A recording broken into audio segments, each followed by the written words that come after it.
नमस्कार, good morning, Ram Ram साहब। स्वागत है सभी का। आज मैं आपके लिए इम्पोर्टेंट चैप्टर लेकर आया हूं जिसका नाम है कथन एवं पूर्व धारणाएं, स्टेटमेंट एंड अजम्पशन। पूर्व धारणाओं का मतलब ये होता है पहले की सोच, किसी के द्वारा कही हुई बातें या सत्य कथन एग्जाम में लिखे हुए आते हैं। अब सत्य कथन का मतलब ये होता है जैसे कि लिखा रहता है रेलगाड़ी में कि आपातकालीन स्थिति के लिए जंजीर खींचें, अनुचित प्रयोग किए जाने पर 500 रुपये का जुर्माना या 3 महीने की कैद अथवा दोनों। तो रेलगाड़ी में जो ये बात लिखी है इससे पहले क्या क्या बातें मन में रही होंगी वो सारी की सारी पूर्व धारणाएं कहलाती हैं। तो रेलगाड़ी में जो बात लिखी उससे पहले क्या क्या बातें रही होंगी मन में। पहले तो ये बताइए जंजीर क्यों बनी है। कौन कह रहा है खींचने के लिए? खड़े हो जाओ। जंजीर बनी है आपातकालीन स्थिति के लिए, ठीक है। जैसे ट्रेन में चोरी हो रही है, डकैती हो रही है ना, किसी का बैग गिर गया है, बच्चा गिर गया है, बीबी गिर गई है, रेलगाड़ी की जंजीर है, खींच दो, है ना, रुक जाएगी रेलगाड़ी। और बहुत से लोग क्या करते हैं भाई, अपना गांव आते ही रेलगाड़ी की जंजीर खींच देते हैं, घर की गेट के आगे डब्बा रुकेगा, वो गलत है। उसके लिए क्या होता है, जुर्माना होती है या सज़ा होती है।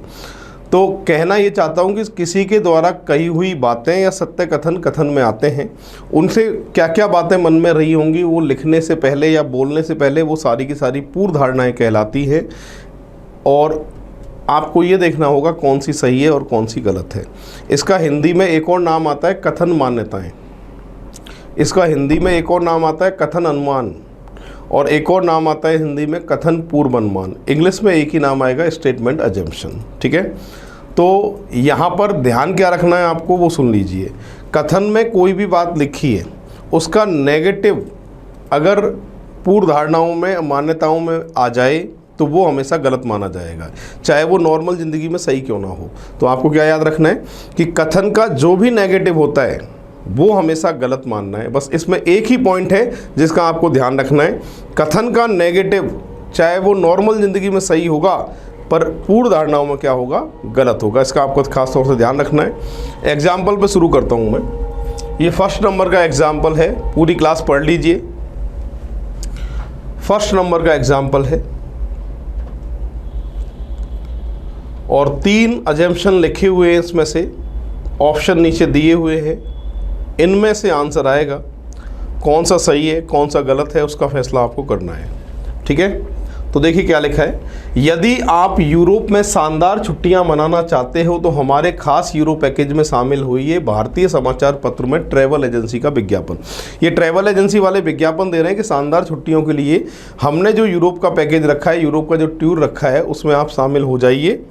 और अब ये मान के चले सभी कि ये ट्रैवल एजेंसी आपने खोली है, लाखों रुपए ट्रैवल एजेंसी खोलने पे लगा दिए, लाखों रुपए अखबार के ऐड पे लगा दिए, मार्केट में बैठे हो, क्या क्या बातें मन में रही होंगी वो पूर्व धारणाएं कहलाती हैं। पहला फर्स्ट क्या लिखा है, पहली पूर्व धारणा है, बहुत से भारतीय छुट्टियां मनाने के लिए यूरोपीय देशों की यात्रा करते हैं। ये बात मन में रही होगी या नहीं रही होगी, बोलो। ये बात मन में रही होगी। क्यों रही होगी? क्योंकि जब भी तो हमने यूरोप का पैकेज रखा है, वेस्ट इंडीज़ का क्यों नहीं रखा? यूरोप ज़्यादा लोग जाते इसीलिए यूरोप का पैकेज रखा है। तो पहली बात मन में रही होगी। दूसरा, भारत में अन्य ट्रैवल एजेंसियां हैं जो यूरोप के लिए हॉलिडे टूर आयोजित करती हैं। बिल्कुल, और भी ट्रैवल एजेंसियां हैं, उनको देखकर देखो। पिछली बार मेरे जान पहचान वाले ने ट्रैवल एजेंसी खोली थी, उसको करोड़ों का फ़ायदा हुआ था, तो लाखों कमाने हम भी आ गए। तो ये बात भी मन में रही होगी। सेकेंड पूर्व धारणा भी सही है। तीसरा, बहुत से लोग अभी भी अन्य ट्रैवल एजेंसियों के जरिए यूरोपीय देशों की यात्रा करते हैं। बिल्कुल, आपकी ट्रैवल एजेंसी खुलने पर दूसरे की बंद नहीं हो जाएगी, क्लियर है। पर मन में ये रहेगा कि टिकट मुझसे भी लेंगे और दूसरे से भी लेंगे। तो यहाँ तीसरी पूर्व धारणा भी सही है, यानी सभी पूर्व धारणाएं सही हैं, सभी अंतर्निहित हैं। ऑप्शन को देखकर करेक्ट आंसर कौन सा ऑप्शन होगा, इसका 1 नंबर होगा। देख लीजिएगा सभी।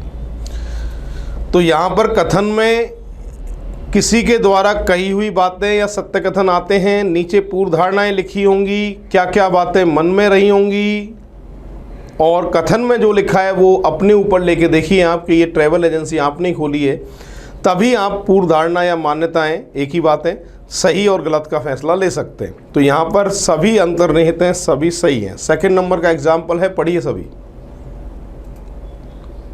सेकेंड नंबर का एग्जाम्पल है, पूरी क्लास पढ़ लीजिए क्या लिखा है। और आपको ये बताना है कि इन तीनों में से कौन सी पूर्व धारणा सही है और कौन सी गलत है। ऑप्शन दे रखे हैं, इसके अकॉर्डिंग ही आपके आंसर आएंगे।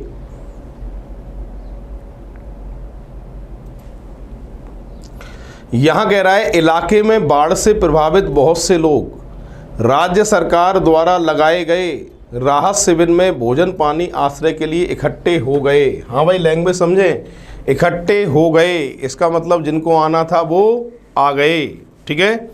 अब पूर्व धारणा, इलाके में पहली बात तो देखो, ये राज्य सरकार का शिविर है। किसका शिविर है भाई? राज्य सरकार। अपने आप को राज्य सरकार मान के चलें।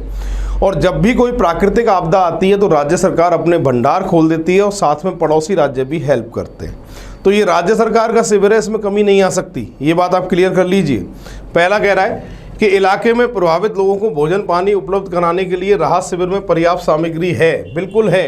जब भी हमने ये जो शेल्टर हैं वो हमने प्रभावित लोगों के लिए लगाए हैं, तो पहली बात बिल्कुल रही होगी मन में, ये पूर्व धारणा सही है। उन सभी को अस्थायी शेल्टरों में जगह दी जा सकती है जिनके घर पानी में डूब गए हैं। बिल्कुल स्वागत है भाई, उन्हीं के लिए तो किया है ऐसा, तो ये बात भी सही है। पर तीसरा, बहुत से प्रभावित लोग अभी भी राहत शिविर में नहीं पहुंचे, और यहाँ कह रहा है इकट्ठे हो गए, कथन का नेगेटिव। ऊपर कह रहा है इकट्ठे हो गए और यहाँ कह रहा है नहीं पहुंचे। नॉर्मल जिंदगी में तीसरा पॉइंट सही है। कुछ लोग ऐसे भी होंगे जो बाढ़ में फंसे होंगे, राहत दल की उन तक नजर नहीं गई होगी। पर कथन का नेगेटिव जब भी पूर्व धारणाओं में आ जाता है तो मैंने क्या समझाया था, क्या करना है आपको? गलत करना है। तो नेगेटिव होने के कारण तीसरा गलत है। सही कौन सा है? फर्स्ट और सेकंड ऑप्शन को देखते हुए करेक्ट आंसर देके आओगे, बी ऑप्शन। देख लीजिए, ऐसे होगा ये। थर्ड को पढ़िए पूरी क्लास।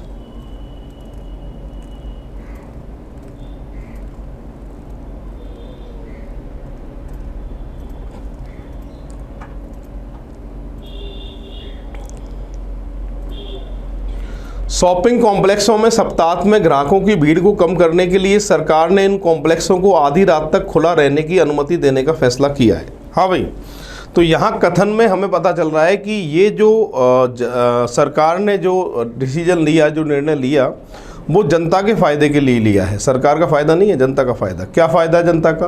कि सैटरडे संडे को भीड़ बहुत ज़्यादा होती है शॉपिंग मॉल में। ठीक है। तो उस भीड़ को कम करने के लिए गवर्नमेंट ने कहा कि ये शॉपिंग मॉल देर रात तक खुले रहें। ठीक है भाई। तो जहाँ हमारी शॉपिंग 2 घंटे में पूरी हो जाती है, वहीं सैटरडे संडे में 5 या 6 घंटे का समय लगता है। लाइनें बहुत लंबी होती हैं, है ना, भीड़ बहुत ज़्यादा होती है। तो गवर्नमेंट ने जो फैसला लिया ये जनता के हित में लिया है, अपने हित में नहीं लिया है ना। अब पूर्व धारणाएं क्या हैं इसके लिए? पहला, तब भी हो सकता है लोग सप्ताह में खरीदारी करना पसंद करें। ये कथन का नेगेटिव है। नॉर्मल ज़िंदगी में बात सही है, क्योंकि ऊपर जो उद्देश्य था गवर्नमेंट का वो था भीड़ कम करना, और यहाँ फर्स्ट में क्या लिखा है? तब भी हो सकता है लोग सप्ताह में खरीदारी करना पसंद करें।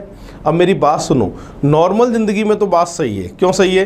क्योंकि आदमी का अधिकार है, वो किसी भी दिन शॉपिंग कर सकता है, किसी के साथ भी शॉपिंग कर सकता है। पर मैं कह रहा हूँ कि कथन का जो नेगेटिव होगा वो पूर्व धारणाओं में आपको गलत करना है। बस इस पॉइंट का आप ध्यान रखना। ठीक है। सेकेंड, अब बहुत से लोग अपनी खरीदारी आराम से देर शाम से कर सकते हैं। बिल्कुल स्वागत है भाई, उनके लिए तो किया है हमने ऐसा। सेकंड पॉइंट सही है ना। तीसरा देखिए, हो सकता है शॉपिंग कॉम्प्लेक्स की बिक्री सरकार के लिए अधिक राजस्व उत्पन्न करे। ये बात तो सही है। तीसरी, जब शॉपिंग मॉल ज़्यादा देर तक खुले रहेंगे तो बिक्री ज़्यादा होगी, और बिक्री ज़्यादा होगी तो गवर्नमेंट को टैक्स भी बहुत ज़्यादा आएगा। पर पूर्व धारणाओं में शामिल नहीं है। क्लियर है? यहाँ जो फ़ायदा झलक रहा है थर्ड में, वो गवर्नमेंट का फ़ायदा झलक रहा है, जबकि कथन में जो फ़ायदा था वो किसका था भैया? जनता का था। इसलिए तीसरा गलत है। सही कौन सा है? केवल सेकंड ऑप्शन को देखते हुए करेक्ट आंसर आएगा इसका, डी ऑप्शन।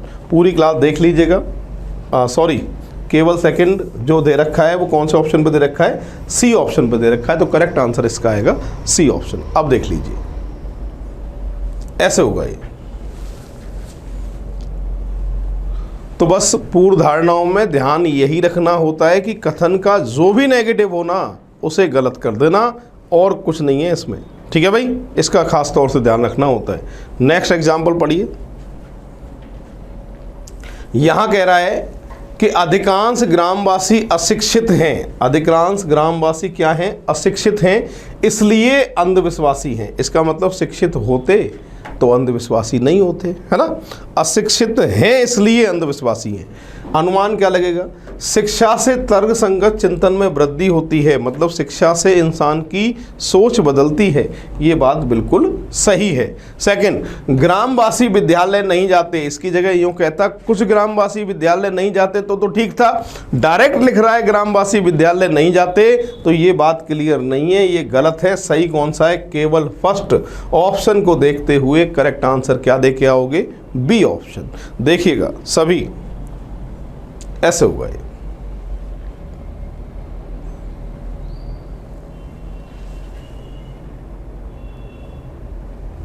नेक्स्ट, 4 ऑप्शन है इसके, चारों में से ज़्यादा सही कौन सा है वो आपको पता करना है। हो सकता है 2 ऑप्शन आपके सही आपको दिखाई दें और उनमें भी आपको कंपेयर करके देखना है कि ज़्यादा सही कौन सा है।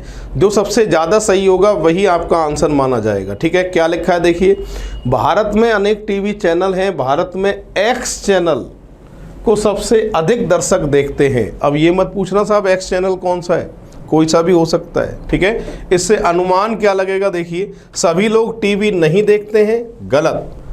भारतीय अन्य चैनलों की अपेक्षा एक्स चैनल को अधिक पसंद करते हैं, सही है। तीसरा, भारत में टीवी चैनलों की संख्या पर्याप्त है, इसको भी देखेंगे। और विश्व की तो बात ही नहीं हो रही है। अब सी और बी में से ज़्यादा करेक्ट जो दिखाई दे रहा है आंसर, वो दिखाई दे रहा है बी, भारतीय अन्य चैनलों की अपेक्षा एक्स चैनल को अधिक पसंद करते हैं, इसलिए सी जो है वो गलत माना जाएगा। क्लियर है? मैं कह रहा हूँ कि जब 2 ऑप्शन आपको सही लगे तो दोनों में आपको ये देखना होगा कि ज़्यादा सही कौन सा है, तो ज़्यादा सही कौन सा ऑप्शन है? यहाँ पर बी ऑप्शन है। ऐसे होगा ये, देख लीजिए।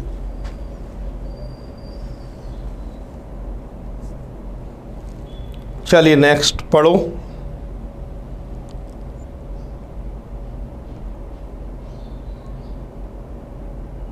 फिर सॉल्व मैं करता हूं।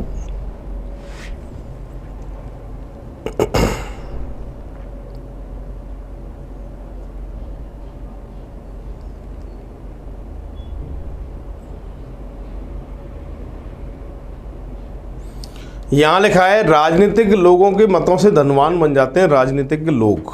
ठीक है, अब इससे अनुमान क्या लगेगा? रोज लोग राजनीतिक को धनवान बनाने के लिए मत देते हैं क्या? गलत बात है भाई, है ना। दूसरा, राजनीतिक अपने गुणों से धनवान बन जाते हैं। गुणों से बनते हैं क्या? गुणों से बनते हैं।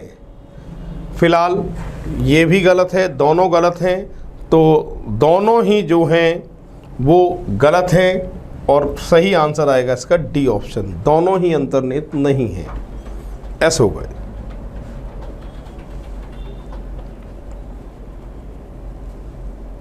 चलिए नेक्स्ट, ज़्यादा सही देखना है। A B C D 4 option हैं, अगर आपको 2 सही लगें तो उनमें भी कंपेयर करना कि ज़्यादा सही कौन सा है, वही आंसर माना जाएगा। इसके 4 ऑप्शन है ए बी सी डी। कह रहा है एक व्यक्ति को निरक्षर कब कहा जा सकता है? जब वह लिख सकता है परंतु पढ़ नहीं सकता, गलत बात है। वह बिल्कुल पढ़ अथवा लिख नहीं सकता, ये बात सही है। वह कभी भी स्कूल नहीं गया हो, तो भैया घर पे पढ़ सकता है, घर पे शिक्षित हो सकता है। वह पढ़ सकता है परंतु लिख नहीं सकता, ये भी गलत है। तो करेक्ट आंसर कौन सा है इसका? Second B option. ऐसे होगा ये। पूरी क्लास देख लीजिएगा।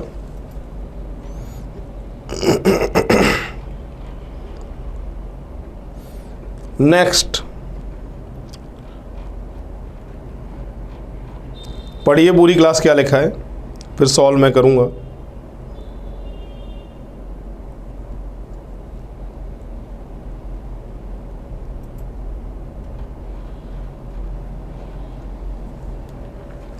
हम मानव जीवन से भ्रष्टाचार को हटा सकते हैं, किसके द्वारा हटा सकते हैं वो देखिए। वर्ग विहीन समाज बनाकर हटा सकते हैं क्या? ना। निजी संपत्ति का उन्मूलन करके, इनमें से कोई नहीं, या जनता को शिक्षित करके, ये भी गलत है। अब देखिए एक बात सुनिए, यहाँ पर अगर इनमें से कोई नहीं लिखा होता है जब भी, और कोई भी बात 100% सही ना हो और नन ऑफ दीज लिखा हो तो ऐसी सूरत में नन ऑफ दीज ही आंसर माना जाता है। तो यहाँ पर डी वाला जो है वो 100% सही नहीं है। सबसे ज़्यादा भ्रष्टाचार शिक्षित ही करते हैं। क्लियर है? तो यहाँ पर कथन का 100% डी ऑप्शन नहीं है। हालांकि अगर नन ऑफ दीज इसमें नहीं होता तो फिर आंसर डी ऑप्शन होता, जनता को शिक्षित करके। पर नन ऑफ दीज जब दिया हुआ है और कोई बात 100% सही नहीं होती है तो फिर आंसर दिया जाता है इनमें से कोई नहीं। ऐसे होगा। अगर इनमें से कोई नहीं या नहीं होता तो फिर आंसर ऑप्शन के हिसाब से डी ऑप्शन होता। 9 नंबर का एग्जाम्पल 3 बार एग्जाम में आ चुका है। आप सभी अधिकारी बनेंगे। अधिकारी बनने के बाद आपकी क्या सोच रहेगी ये 9 नंबर आपको बताएगा। आपको बताना है अधिकारी बनने के बाद आप कौन से ऑप्शन को सही करेंगे। अपने आप को अधिकारी मानते हुए आंसर देना, जब तो जाएगा इसमें सही, और नॉर्मल जनता के हिसाब से आंसर दे दिया तो इसमें जाएगा गलत। क्या लिखा है? आप सड़क पर जा रहे हैं, आपको 500 रुपये का नोट पड़ा हुआ मिल जाए तो आप क्या करेंगे? क्लियर है? ऑप्शन पहला फर्स्ट में क्या लिखा है कि उसे उठाकर जेब में रख लेंगे। नॉर्मल जिंदगी में तो यही काम करना है, पर एग्जाम के हिसाब से पहला ऑप्शन गलत माना जाएगा। ठीक है? सेकंड, उसे उठाकर भिखारी को दे देंगे। आप जानते हो कि भिखारी ज़्यादा पैसे वाले होते हैं, गलत है ये। उसे यूं ही पड़ा छोड़ देंगे, ये गलत है भाई, किसी ना किसी को तो दो।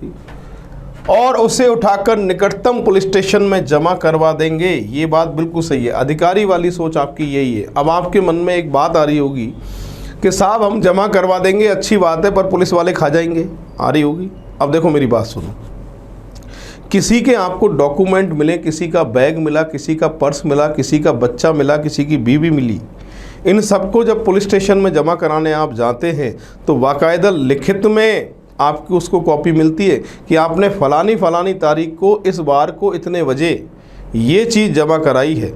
अगर आपकी लिखित में आपको कॉपी मिल रही है उसकी तो फिर वो सही है। ठीक है? और अगर पुलिस वाले लिखित में आपको नहीं दे रहे हैं तो भाई 500 रुपये खा जाएंगे। तो नियम कानून तो ऐसे ही है कि लिखित में मिलती है आपको।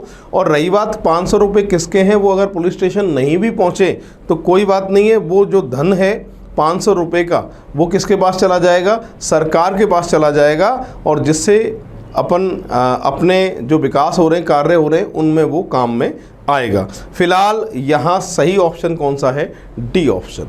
अधिकारी वाली सोच यही है भाई। नेक्स्ट एग्जाम्पल, यदि आप कार्टोग्राफर हैं तो आप किसका अध्ययन करते हैं? तो याद रखना है कि कार्टोग्राफर जो होता है ना, वो हमेशा नक्शे का, मैप का अध्ययन करता है। तो करेक्ट आंसर आएगा इसका नक्शा, मैप। ऐसे होगा।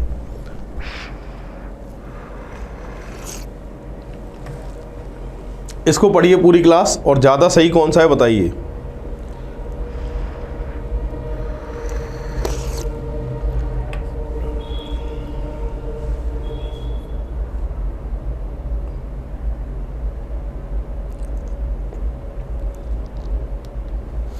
छोटे लोग बुद्धिमान होते हैं, इस वाक्य से क्या निष्कर्ष लगाया जा सकता है वो आपको देखना है। ए लंबा है इसलिए मूर्ख है, गलत। बी टी से लंबा है ना बुद्धिमान है, गलत। लंबे लोग मूर्ख होते हैं, गलत। छोटे लोग अपने कार्य में दक्ष होते हैं, ये बात सही है। करेक्ट आंसर कौन सा है? डी ऑप्शन है, देख लीजिएगा। ऐसे होगा ये।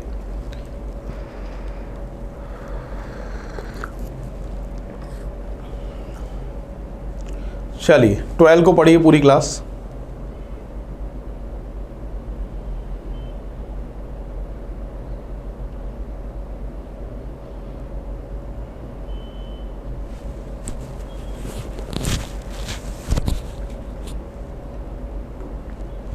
प्रत्येक समाज में मानव प्रेमियों ने मानवोचित सहानुभूति प्रदर्शित करते हुए तथा जरूरतमंद लोगों की उत्साहपूर्वक सहायता करके मानव कल्याण के लिए योगदान किया है, ये बात लिखी है। ठीक है? अब अनुमान क्या लगेगा? धनी लोग मानव प्रेमी होते हैं, ज़रूरी है क्या भाई? अरे ज़रूरी है क्या? धनी लोग मानव प्रेमी होते ही हैं, ज़रूरी नहीं है। सेकंड, गरीब लोग मानव प्रेमियों के रूप में काम नहीं कर सकते, ये भी ज़रूरी है क्या? नहीं, दोनों ही बातें गलत हैं। ऑप्शन सी ऑप्शन इसका करेक्ट आंसर होगा। ऐसे होगा, देख लीजिएगा सभी।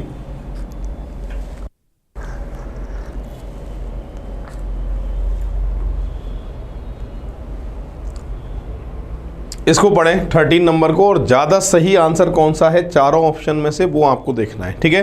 तो पहला मौका आपको, चलो पढ़ो, ज़्यादा सही कौन सा है वो देखना है आपको।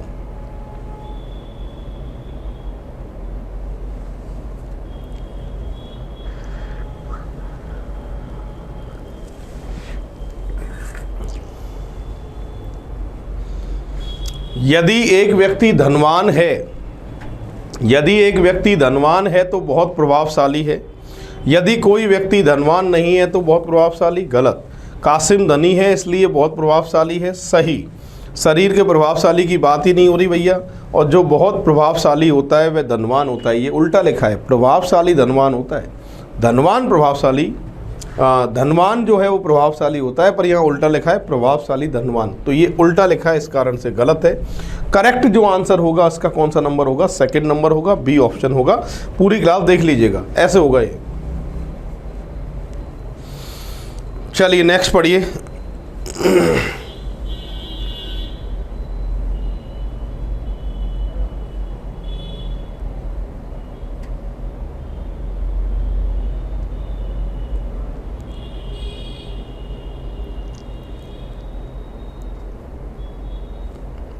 आप नए लोगों को अपनी तेज मुस्कान से जीत सकते हैं, ये पूछ रहा है।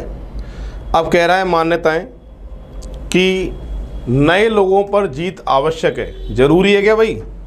गलत है, पहला फर्स्ट वाला पॉइंट है जो गलत है।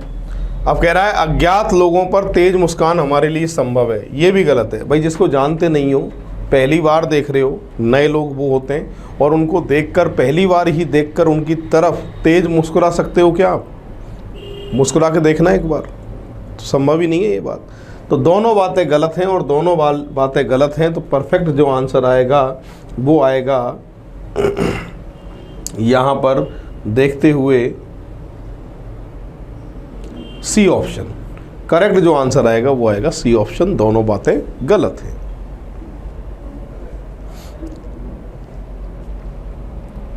नेक्स्ट, इस क्षेत्र की स्थिति अब तक व्यग्र तथा नियंत्रण से बाहर है। लोग केवल अपने घरों में रहने की प्रार्थना करते हैं। हाँ भाई, केवल अपने घरों में रहने की प्रार्थना करते हैं। अब इससे मान्यताएं क्या हैं? यहाँ कुछ गंभीर घटनाएं हुई हैं। बिल्कुल सही बात है भाई, जब घर में रहने की प्रार्थना कर रहे हैं तो कुछ भयंकर नाटक हुए हैं वहाँ, जब भी तो घर में रहने की प्रार्थना कर रहे हैं, तो पहली बात सही है। सेकंड, लोग ऑफिस नहीं जाएंगे, ये बात भी सही है। जब घर में रहने की प्रार्थना कर रहे हैं तो ऑफिस क्या करने जाएंगे, तो सेकंड वाली बात भी सही है। तीसरा, सामान्य स्थिति पुनः सुरक्षित होगी। स्थिति सुधरेगी नहीं सुधरेगी, कब तक सुधरेगी कुछ पता नहीं है। तीसरे की स्थिति क्लियर नहीं है, सही फर्स्ट और सेकंड है, इसलिए आंसर आएगा इसका बी ऑप्शन। ऐसे होगा ये।